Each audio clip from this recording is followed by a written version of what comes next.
Yarab aman aman aman, yaradan senden medet.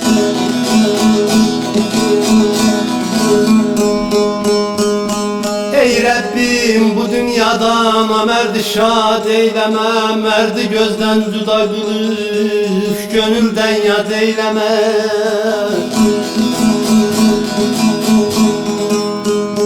Muhabbetli müminleri sahla öz pənahında. Mahşer günü mücrim edip kabrini o deylemem aman aman.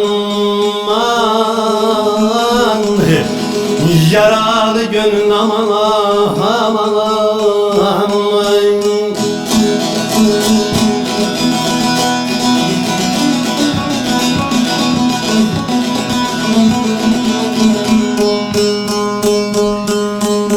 Yare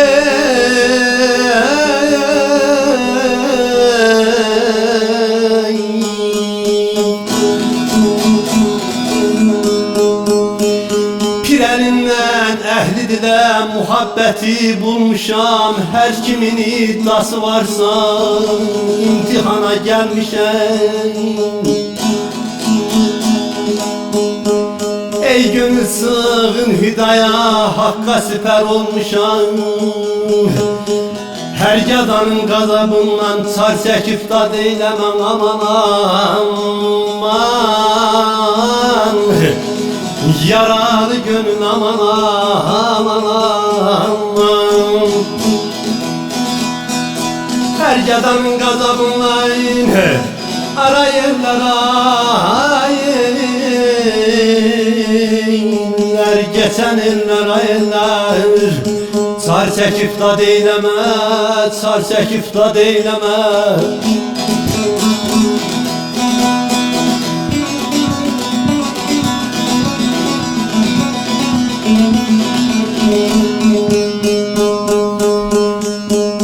Yare